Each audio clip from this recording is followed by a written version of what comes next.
If you enjoy my content, please consider supporting me on Patreon for a monthly donation. That helps me out and this channel greatly so I can keep creating more and more videos. The first Game of Thrones prequel pilot is being filmed right now in Northern Ireland, and thankfully we just got some new information about it. Also, I realize there's a lot of Star Wars around me right now. Sorry. What we know about the Game of Thrones prequel is pretty light. We know that it takes place 5,000 years before the books and the show, and that it's led by showrunner Jane Goldman. And according to HBO in their official synopsis, taking place thousands of years before the events of Game of Thrones, the series chronicles the world's descent from the Golden Age of Heroes into its darkest hour. And only one thing is for sure, from the horrifying secrets of Westeros' history to the true origin of the White Walkers, the mysteries of the East to the Starks of legend, it's not the story we think we know. George R. R. Martin has even described this time period that the show takes place in, saying, "Westeros is a very different place. There's no King's Landing. There's no Iron Throne. There are no Targaryens. Valyria has hardly begun to rise yet with its dragons and the great empire that it builds. We're dealing with a different and older world, and hopefully that will be part of the fun of the series." So George has been doing interviews, and he's been talking a lot more about this prequel pilot and what we should expect. First being the state of the Seven Kingdoms, which isn't actually the Seven Kingdoms at this point. So we know that before the Andals got to Westeros via the Arm of Dorne, now the broken Arm of Dorne, the first men were there and they warred with the Children of the Forest and were killing them and driving them back. And that's why the Children of the Forest created the Night King, or the others, White Walkers, whatever. So we are not seeing a pretty carved out Westeros, so George shared, "We talk about the Seven Kingdoms of Westeros. There were 7 kingdoms at the time of Aegon's conquest. But if you go back further, then there are 9 kingdoms. And 12 kingdoms, and eventually you get back to where there are 100 kingdoms, petty kingdoms. And that's the era we're talking about here. In fact, while there will be some families we recognize, we won't recognize the kingdoms as of yet, which I'll get a little bit into, because first I want to talk about the title for the prequel or prequel pilot. Hopefully the pilot does well enough that we get the entire show. So we know that George has been very vocal about how he wants the prequel to be called The Long Night, and then HBO called him up and said, "Shut your fucking mouth." Poor George. Then we have leaked production sheets that show the codename Blood Moon for the prequel might actually be the title of it, which is okay. It's okay. I just... Although George right now is saying that there's no official title for the prequel show, prequel pilot, so either HBO hasn't told him yet, or maybe Blood Moon really is still just a code name and they don't want to reveal the name yet.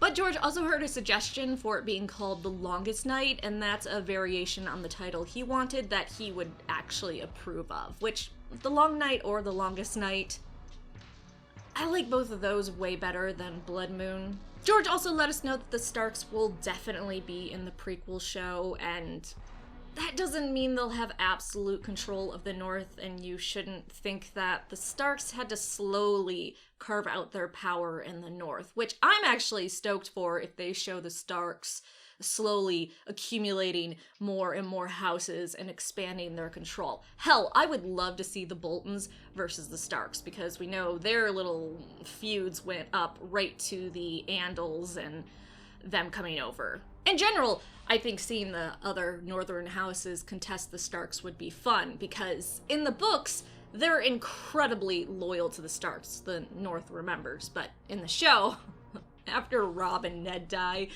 the North's kind of like, yeah, whatever, can you just go away? On top of that, George also promised us some other things we can expect to see in this prequel show, stating, "The Starks will definitely be there. Obviously the White Walkers are here, or as they're called in my books, the Others, and that will be an aspect of it. There are things like direwolves and mammoths." I know we've seen all those things in the main show, but I'd still love to see them again, and in greater numbers, because this should be a more magical time with more of these magical creatures. Except for dragons. We're not going to see dragons, but that makes sense. Hell, maybe we'll finally get a pack of direwolves attacking like we were going to get during the short night in the show, but they cut it out because they didn't think it would be worth seeing. Overall, though, I still really like the idea of seeing all the different kingdoms fighting for control in Westeros and making it into the beginnings of what we know it becomes. And even though we know the eventual outcome, it's the journey, not the destination, right? Isn't that what they always tell us? And it's on little fucking plaques and stuff. George also shared there will be no Lannisters in the prequel show, at least not at first, saying, "The Lannisters aren't there yet, but Casterly Rock is certainly there. It's like the Rock of Gibraltar. It's actually occupied by the Casterlys, for whom it's still named after in the time of Game of Thrones." Now, if they actually show how Lan the Clever tricked them out of Casterly Rock, the Casterlys, I would be over the moon. There are so many variations and so many stories told of how he did it. To have the version that did happen appear on screen. George also is claiming that the show will be a true ensemble, just like the main series, saying, "I hesitate to use the word lead. As you know, for Game of Thrones, we never even nominated anybody for lead actress or lead actor during the awards season, until recently. It was always for supporting categories, because the show is such an ensemble. I think that will be true for the show too. We don't have leads so much as a large ensemble cast." Is anyone excited to see who the last hero actually is? Also, to see the Night King before he's turned in the show. I would love if we got super attached to a character, and maybe they were always talking about their brother, and finally we see their brother and oh snap, it's the dude that becomes the Night King. On a totally different side note on the prequel show, recently they've been casting younger actresses and actors for the show, which you would think, okay, they're just gonna have some kids on the show. That makes sense. I mean, there's kids in every time period. But interestingly, the actors and actresses they are casting look a lot like the adult characters, so either it's their children or we're getting some flashbacks. So it would be interesting to see some flashbacks to when some of the main characters were younger. Also, Naomi took a shot of herself in her trailer and there's a brunette wig in it, so maybe she's gonna be a brunette in the show? Oh, finally, I'm not sure if this is gonna excite anyone, but it seems they're bringing over those that worked on the main show to work on the prequel pilot. So we have Naomi Liston, the Game of Thrones location manager, and Kamala, who is the horse mistress on the main show, now working on the prequel, which it makes sense to bring in experienced people that know how the Game of Thrones machine works, so I wouldn't be surprised to see more people that worked on the main series going over to work on the prequel. So that is your latest Game of Thrones prequel news. I'm still hoping they announce another prequel pilot for Valeria or Essos, but